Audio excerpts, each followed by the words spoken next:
গোবর্ধন বলে উঠল, মনিবা আমিও যাব, আমাকে নিয়েই চলুন।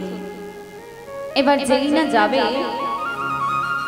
গোবর্ধন বলছে, মনিবা আমি আপনার সঙ্গে যেতে পারি, তবে আমার 3টি শর্ত আছে।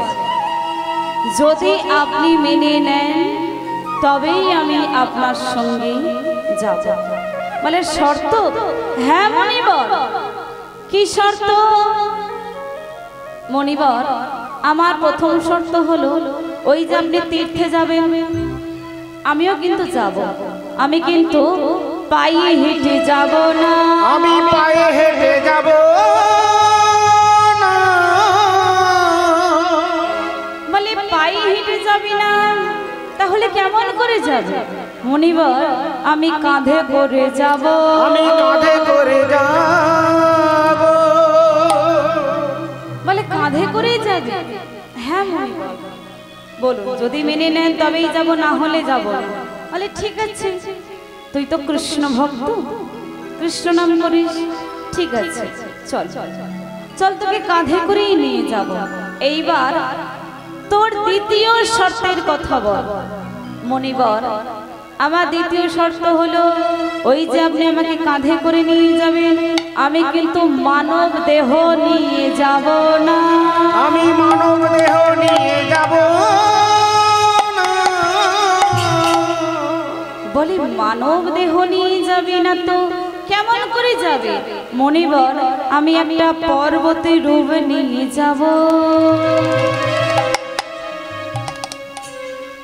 বলে পর্বতের রূপে কেন?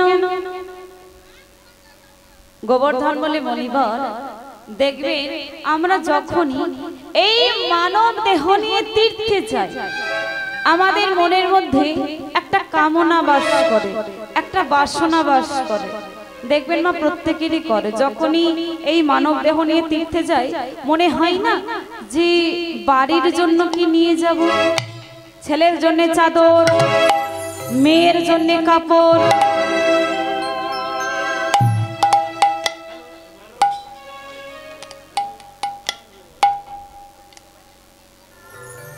এইবার গোবর্ধন বলে, মনিবর আমি যদি একটা পর্বতের রূপ নিয়ে যাই তাহলে তো আমার মনের মধ্যে কোনো কামনা থাকবে না, বাসনা থাকবে না, একটাই চাওয়া থাকবে, বৃন্দাবনে গিয়ে ভগবানের চরণ পাওয়া। বলে ঠিক আছে গোবর্ধন, তোর এই শর্ত আমি মেনে নিয়েছি। এইবার তো তৃতীয় শর্তের কথা বল।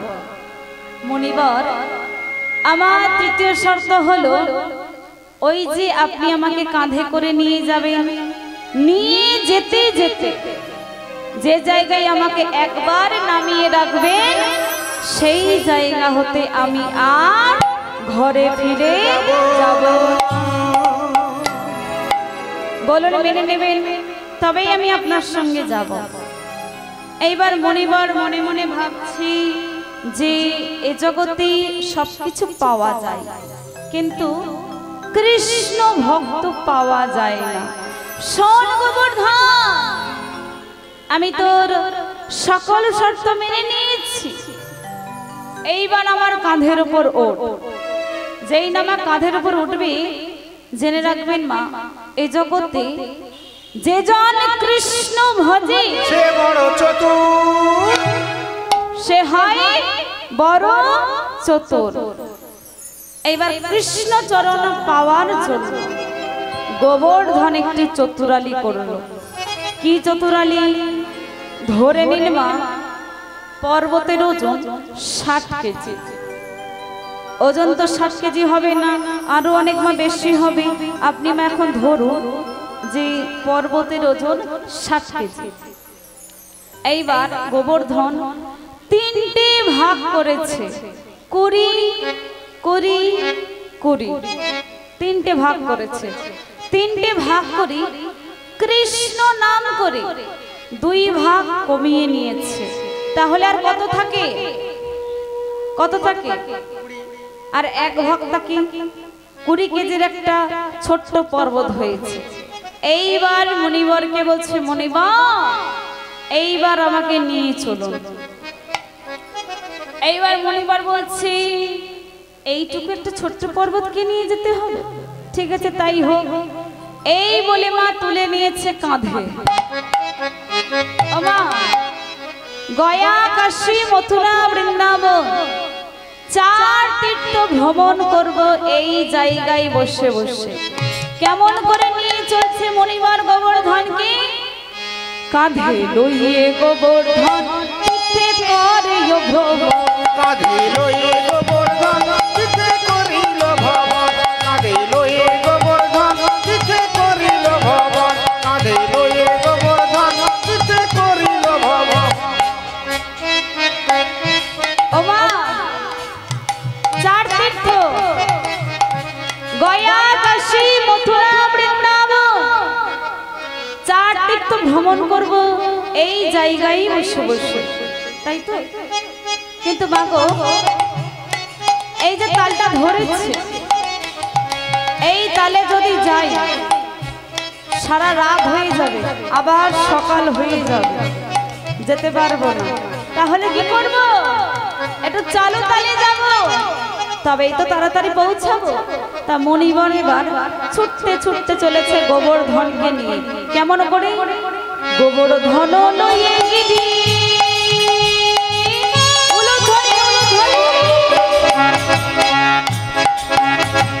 গোবর্ধন লয়ে গিরি গয়া ধামে ধাইল, গোবর্ধনে লয়ে গিরি গয়া ধামে ধাইল, গোবর্ধন লয়ে গিরি গয়া ধামে ধাইল, গোবর্ধনে লয়ে গিরি গয়া ধামে ধাইল, গয়া ধাম হয়ে গিরি কাশী ধামে ধাইল, গয়া ধাম হয়ে গিরি কাশী ধামে ধাইল, গয়া ধাম হয়ে গিরি কাশী ধামে ধাইল, গয়া ধাম হয়ে গিরি কাশী ধামে ধাইল, কাশী ধাম হয়ে গিরি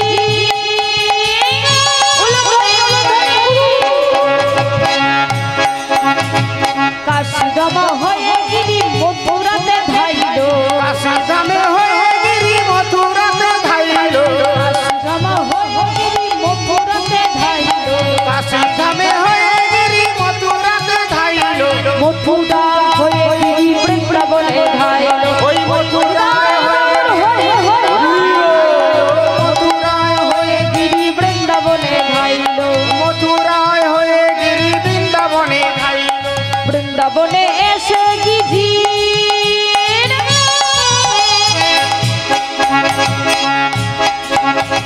বৃন্দাবনে এসে গিরির ভার না সহিল, বৃন্দাবনে এসে গিরি ভার না সহিল, বৃন্দাবনে এসে গিরি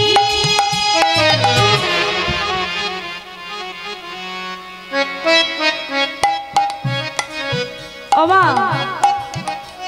3 তীর্থ ভ্রমণ করেছে, কিছু হলো না।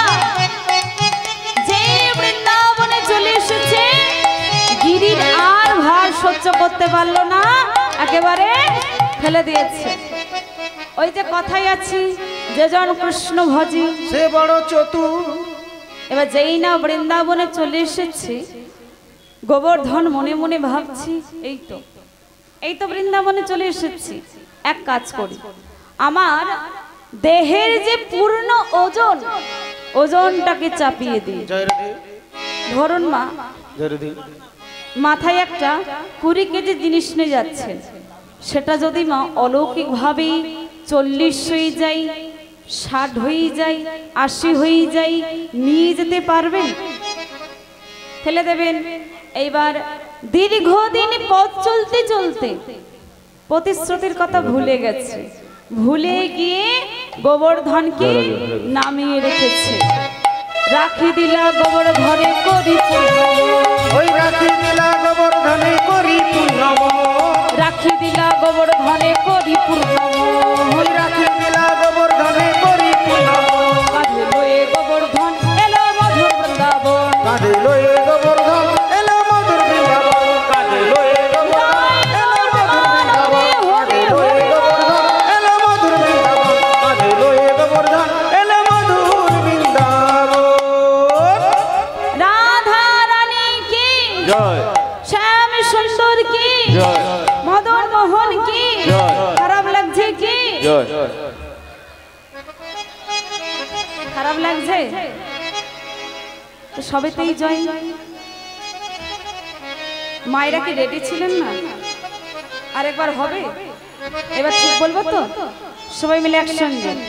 রাধা রানী কি, শ্যাম সুন্দর কি, মদন মোহন কি, এই হরিবাসর কি, সকল ভক্তবৃন্দ কি, রাধে রাধে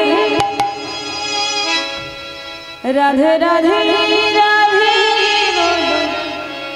হরি।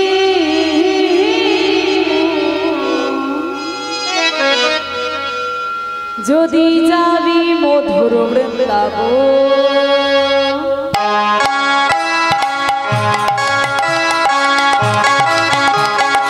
হরি হরি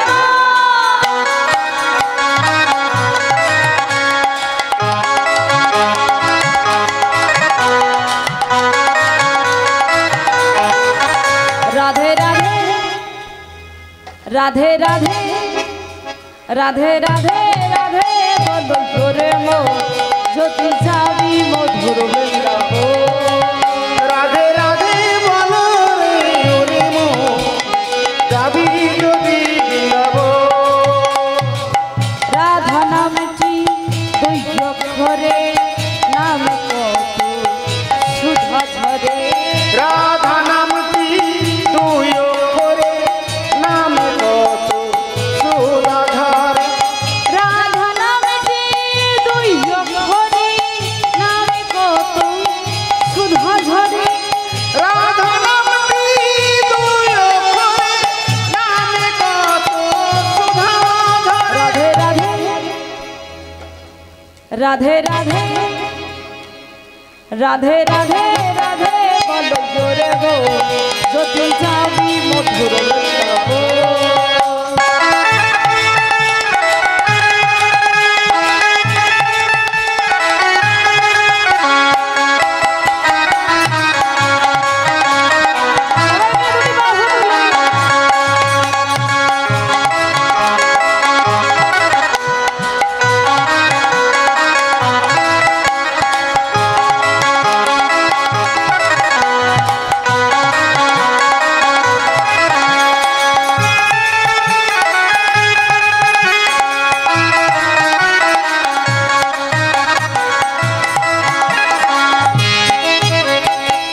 বৃন্দাবনের তরুলতাই সবাই বলে রাধার কথা। বৃন্দাবনে তরুলতা সবাই বলে রাধার কথা। বৃন্দাবনের তরুলতাই সবাই বলে রাধার কথা। সবাই বলে রাধার কথা। রাধে রাধে রাধে রাধে রাধে বলো জোরে গো, যদি যাবি মধুর বৃন্দাবন। রাধে হরি হরি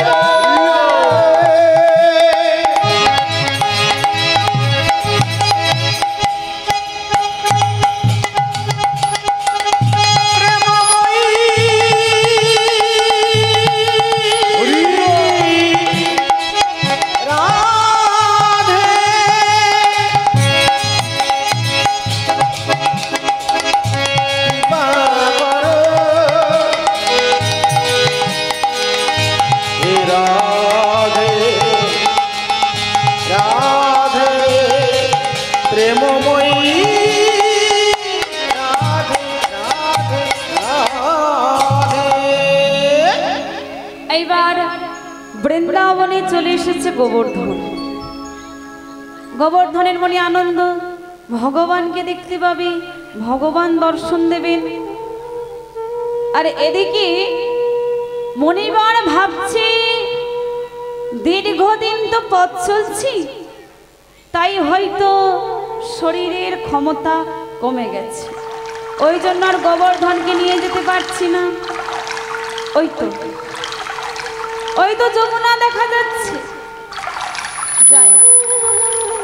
যাই ওই যমুনার জলে স্নান করে আসছে, তারপর আবার গোবর্ধনকে নিয়ে যাব, কারণ এটাই শেষ তীর্থ। এই তীর্থ শেষ হলে তবেই ভগবান দর্শন দেবেন বলেছেন।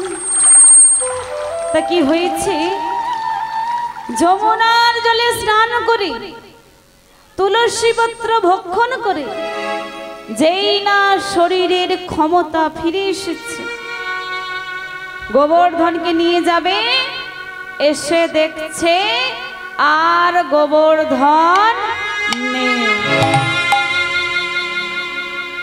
গোবর্ধন কি করেছে, বৃন্দাবনে এসে পূর্ণ শরীরটাকে বিস্তার করে দিয়েছে।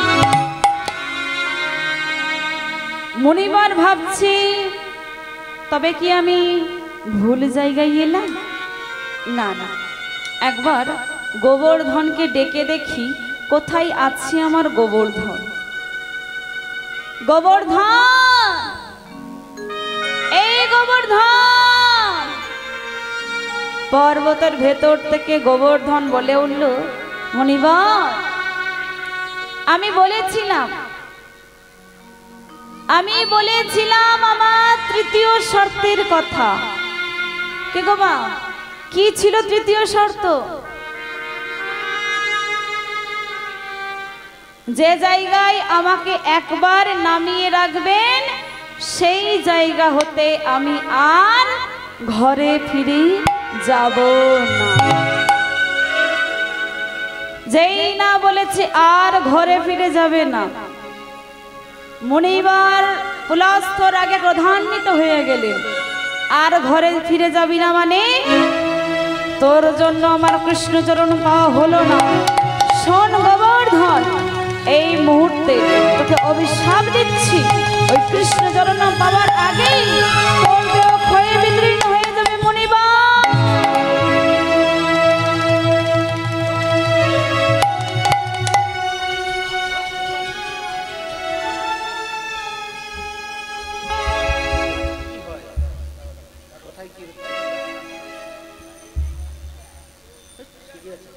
জয়রথী কমে গেছে,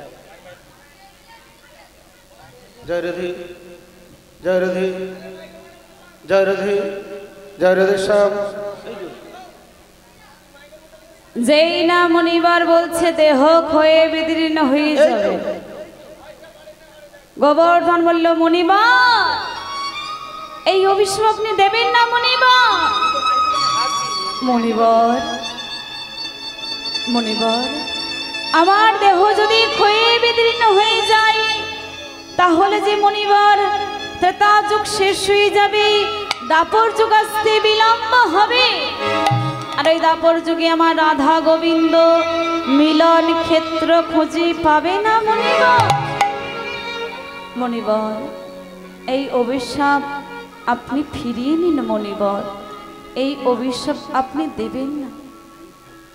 মুনিবার, আপনি যেমন নিজের ইচ্ছায় আসেননি, আপনাকে ভগবান স্বপ্নাদেশ করেছেন যে কোনো কৃষ্ণ ভক্তকে নিয়ে তীর্থে ভ্রমণ করলে তীর্থ ভ্রমণ শেষে আপনাকে সাক্ষাৎ দর্শন দেবেন। মুনিবার, আমাকেও প্রভু রামচন্দ্র বলে দিয়েছে এমন এক ভক্ত আসবে যার সঙ্গে আমি চলে যাব বৃন্দাবনে। মুনিবার, এই অভিশাপ আপনি ফিরিয়ে নিন। মুনিবার, এই অভিশাপ আপনি দেবেন না। মুনিবার, এই অভিশাপ ফিরিয়ে নিন।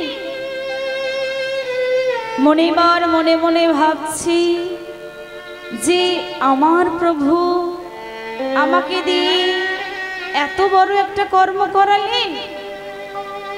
ওরে গোবর্ধন, আমি যে বুঝতে পারিনি গোবর্ধন, তবে শোন গোবর্ধন, যে মুখে তোকে অভিশাপ দিয়েছি, অভিশাপ তো ফিরিয়ে নেওয়া যায় না। তবে শোন, সেই মুখে তোকে আশীর্বাদ করছি। যাদের চরণ পাওয়ার জন্য তুই বৃন্দাবনে এসেছিস, সেই রাধার নাম যদি তুই করতে পারিস, কৃষ্ণের নাম যদি তুই করতে পারিস, তোর দেহ কোনো দিন ক্ষইবে না। আজ মা গিরি গোবর্ধন বৃন্দাবনে রাধার নাম করছে, কৃষ্ণের নাম করছে, তার দেহ অভিশপ্ত হয়েও কোনোদিন ক্ষয় না। আচ্ছা মা, লীলাটা কারো মা মনে আছে? কি গো মা, মনে আছে? আচ্ছা মা বলুন তো, গিরি গোবর্ধনের সৃষ্টি কিভাবে হয়েছিল? গিরি গোবর্ধন কোথা থেকে সৃষ্টি হয়েছিল? রাধার নয়নের জল থেকে। আর কোথায় সৃষ্টি হয়েছিল? কোথায় শুনতে পাচ্ছি? মথুরায়, ক্ষীরোদ সাগরের কূলে। আর কোন যুগে সৃষ্টি হয়েছিল? কোন যুগে? সত্যযুগ শেষ হতে চলেছে, ত্রেতা যুগ আসবে, ঠিক এমন সময় গিরি গোবর্ধন সৃষ্টি হয়েছে। এইবার তার দ্বিতীয় জন্মটা কোথায় হয়েছিল? কি গো মা, দ্বিতীয় জন্মটা কোথায় হয়েছিল? ভারতবর্ষের দক্ষিণে একটা দেশ আছে শ্রীলঙ্কা, ওই শ্রীলঙ্কার শালবনির জঙ্গলে। বাবার নাম কি ছিল? ভুলে গেছেন? কারো মনে নেই? বাবার নাম ছিল দ্রৌগিরি। আর মায়ের নাম? মায়ের নাম মনে নেই? মায়ের নাম ছিল পদ্মাবতী। এইবার একা একা শালবনির জঙ্গলে ভজন সাধন করত। পবনপুত্র হনুমানের কাঁধে করে কোন নদীর তীরে এসেছিল? কোন নদীর তীরে? সিন্ধু নদীর তীরে। আর ওখানে আমার প্রভু রামচন্দ্র কৃপা করেছি। রামচন্দ্রের কৃপা বলি পুলস্ত্য মুনির কাঁধে করে বৃন্দাবনে চলে এসেছি।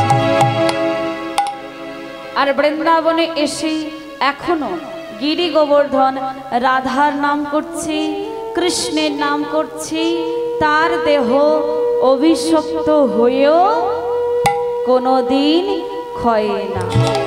আজও সে রাধার নাম করে, কৃষ্ণের নাম করে, তার দেহ অভিশপ্ত, তাও একটুও ক্ষয় না।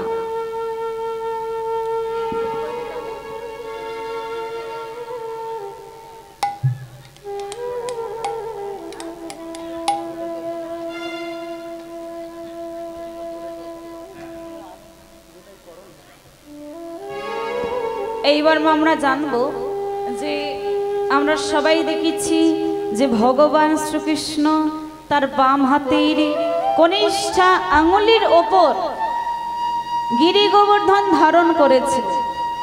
কিন্তু কেনই বা ধারণ করেছিলেন?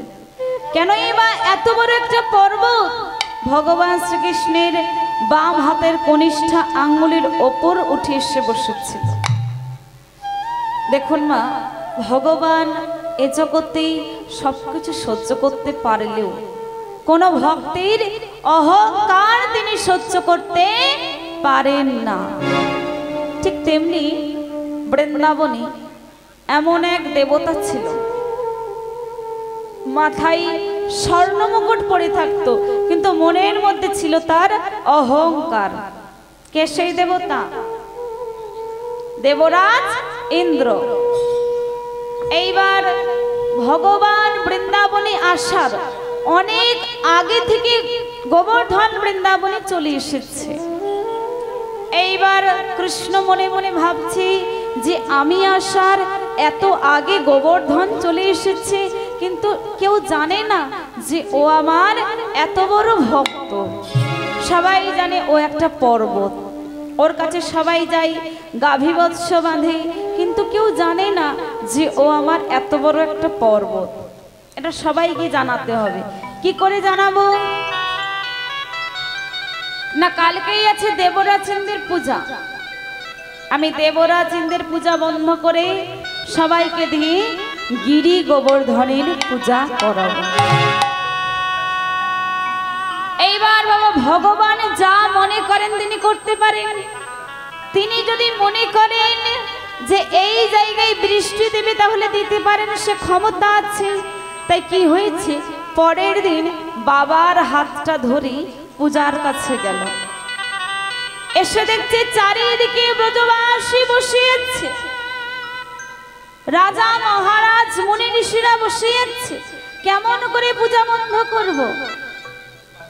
কৃষ্ণ বলে, বাবা, ও বাবা, আচ্ছা বাবা, পৃথিবীতে তো এত দেবতা রয়েছে, এত দেবতা থাকার পরেও বাবা তোমরা দেবরাজেন্দ্রের পূজা কেন করছো?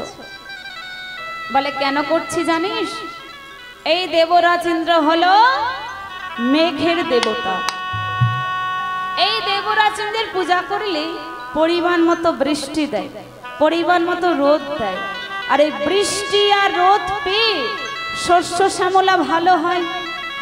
আর ওই শস্য যখন গাভী বৎস খাই তারা দধি দুগ্ধ দেয়।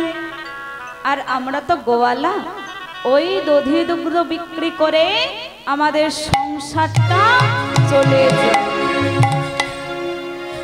বাবা, তাই যদি হবে, তোমরা তো প্রত্যেক বছর পূজা করছো, আচ্ছা বাবা, কখনো কি এমন হয়েছে ওই মূর্তির ভেতর থেকে দেবতা বেরিয়ে এসে তোমাদের প্রত্যেকের হাত থেকে সেবা গ্রহণ করছে? বলে, না, তা তো কখনো হয়নি। বলে, বাবা শোনো, যা কখনো হয়নি আজকে হবে। কি হবে? বাবা, তোমরা যদি আজকে গিরি গোবর্ধনের পূজা করো, আমি কথা দিচ্ছি পর্বতের ভেতর থেকে দেবতা বেরিয়ে এসে তোমাদের প্রত্যেকের হাত থেকে সেবা গ্রহণ করবে। এইবার নন্দ মহারাজ বলছে, শোন কৃষ্ণ, আমি তো একা বসিনি, এই জায়গায় ব্রজবাসী বসে আছি, রাজা মহারাজ বসে আছে, মুনি ঋষি বসে আছে। সবাই যদি আজকে অনুমতি দেয় তবেই আজকে গিরি গোবর্ধনের পূজা হবে। কি গো মা, পূজা হবে তো? জোরে বলো। তাই প্রত্যেক ব্রজবাসী আনন্দ করতে করতে গোবর্ধনের কাছে যাচ্ছে। কেমন ভাবে? আজ কি আনন্দ, কি আনন্দ, কি আনন্দ ভাই, কি আনন্দ, কি আনন্দ, কি আনন্দ ভাই, কি আনন্দ, কি আনন্দ, কি আনন্দ ভাই, আজ কি আনন্দ, কি আনন্দ, কি আনন্দ ভাই।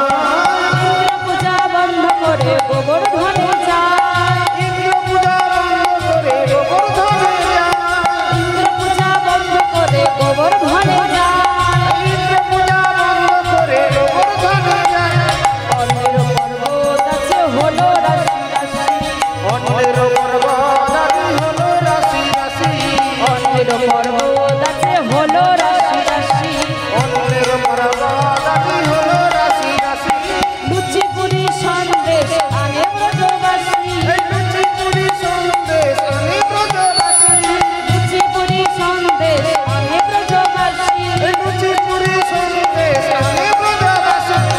আনন্দ ধরে কাদের আনন্দ ধরে না, আনন্দ ধরে কাদের আনন্দ ধরে না, গোবর্ধনের কাছে পেয়ে আনন্দ ধরে না, ওই গোবর্ধনের কাছে পেয়ে আনন্দ ধরে না। আর হরি হরি হরি কাদের আনন্দ ধরে না, হরি হরি হরি কাদের আনন্দ ধরে না, হরি হরি হরি আনন্দ গোবর্ধনের কাছে পেয়ে আনন্দ ধরে না, গোবর্ধনের কাছে পেয়ে আনন্দ, কাদের আনন্দ ধরে না, আনন্দ ধরে না, আনন্দ ধরে না। এইবার প্রত্যেক ব্রজবাসী আনন্দ করতে করতে গোবর্ধনের কাছে এসেছে। আর যেই না এসেছে, কৃষ্ণ বলছে, গোবর্ধন, তুই এই পর্বতের ভেতর থেকে বেরিয়ে এসে প্রত্যেক ব্রজবাসীর কাছ থেকে নিজে থেকে সেবা গ্রহণ কর। এবার তাই হয়েছে। এবার প্রত্যেক ব্রজবাসীর আনন্দ আর ধরছে না, ভগবানকে দেখতে পেয়েছে, ভগবান নিজে থেকে সেবা গ্রহণ করেছে। তাই কি হয়েছে, আজকে প্রত্যেক ব্রজবাসী আনন্দ করতে করতে বাড়ি ফিরে গেল। আর এদিকে দেবরাজেন্দ্রের পূজা বন্ধ হয়েছে। দেবরাজেন্দ্র রেগে গিয়ে সেই রাগে মর্তের মাটিতে 4 জনকে পাঠিয়ে দিয়েছে। তাদের নামগুলি কি কি না, পুষ্কর, আবর্ত, সংবর্ত, দ্রোণু। 4 জনকে পাঠিয়ে দিয়ে বলছে, শোনো, তোমরা মর্তের মাটিতে চলে যাও আর ঘর বাড়ি সব ভেঙে দাও। অনেকের মধ্যে আকাশটা কালো মেঘে ঢেকে গেল, মাথায় যেন বজ্রাঘাত করছে, গাছপালা সব ভাঙতে শুরু করেছে, ঘর বাড়ি সব ভাঙতে শুরু করেছে। সকলে মুখে একটাই রব, কানা কানাই রে, কানা কানাই রে, কানা। ওরে ভাই কানাই রে। কেউ কেউ বলে, শোন, দেবরাজেন্দ্রের পূজা বন্ধ হয়েছে, সেই রাগে বৃষ্টি হচ্ছে। আবার কেউ কেউ বলে, শোন, যার আদেশেই পূজা বন্ধ করেছি, চল চল আমরা তার কাছে যাই, সেই আমাদের রক্ষা করবে। তাই সবাই মিলে যখন কৃষ্ণের কাছে এসেছি, কৃষ্ণ বলছে, শোনো ব্রজবাস, তোমরা আমার কাছে কেন এসেছো? তোমরা তো আমার পূজা করোনি, তোমরা যার পূজা করেছ তার কাছে যাও, সেই তোমাদের রক্ষা করবে। তাই কৃষ্ণ সকল ব্রজবাসীকে নিয়ে একসঙ্গে গোবর্ধনের কাছে এসেছে। গোবর্ধনকে বলছে, গোবর্ধন, তোর মনে পড়ে সেই দিনের কথা, নিজের শরীরের 2 ভাগ কমিয়ে তুই পুলস্থ মুনির কাঁধের উপর উঠে এসে বসেছিলি, মনে পড়ে? জানি তাই মনে পড়ে গোবর্ধন?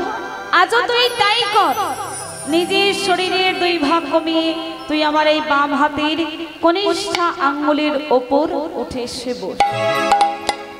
তাই গোবর্ধন কি করেছে, নিজের শরীরের 2 ভাগ কমিয়ে ভগবান শ্রীকৃষ্ণের বাম হাতের কনিষ্ঠা আঙ্গুলের ওপর উঠে এসে বসেছে।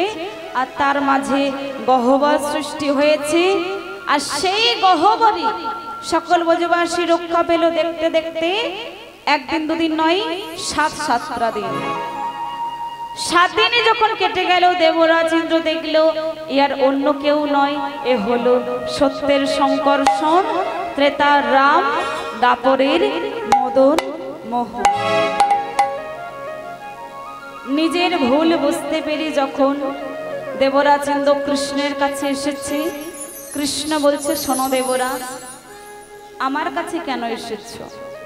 তুমি তো ভুল করেছো ভক্তের কাছে, গোবর্ধনের কাছে। তুমি গোবর্ধনের কাছে যাও, সে যদি তোমায় রক্ষা করে, কৃপা হবে তোমার। তাই দেবরাজ ইন্দ্র যখন গোবর্ধনের কাছে এসেছে, গোবর্ধন বলছে, শোনো দেবরাজ, তুমিও ভক্ত, আমিও ভক্ত, আমার কাছে তোমাকে ক্ষমা চাইতে হবে না। শোনো, আমাদের দুজনের একটাই কাজ, কৃষ্ণকে স্মরণ করে চলা, সৎ পথে চলা, গোবিন্দকে স্মরণ করে চলা। তাই মাগো, মর্তের মাটিতে শুরু হলো গিরি গোবর্ধনের পূজা। তাই আসুন, এখানে আমি আমার লীলা সমাপ্ত করলাম। তবে মা, এই যে আজকে 3 ঘন্টা মা কীর্তন হয়েছে, এই 3 ঘন্টা তো আমরা মনে রাখতে পারবো না, মনে রাখার কথাও নয়। তবে বাবা, প্রত্যেকটা জিনিসের একটা সারাংশ থাকে। এই যে আজকে লীলাটি হয়েছে, এরও একটা সারাংশ আছে, ভেবে দেখুন। এ জন্মে মানব দেহ লাভ করে পৃথিবীতে এসেছি। একটু রিভাবটা দিন। মানব দেহ লাভ করে পৃথিবীতে এসেছি, আনন্দ করছি, আনন্দ করব, তবে ভগবানের নামে আনন্দ করব, ভগবানকে নিয়ে আনন্দ করব, তাহলে দেখবেন সব থেকে বেশি আনন্দ পাওয়া যায়। দেখবেন মা, আগে যে পৃথিবী একই রকম আছে, শুধু সংসারটা ছোট হয়ে গেছে, ভালোবাসাটা কমে গেছে। কেন বলুন তো? ধর্মের অভাবে।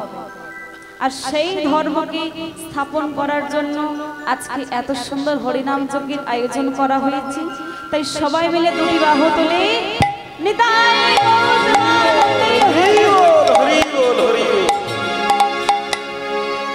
আজ ভক্ত ইয়ারে ভগবানের মিলন হইল।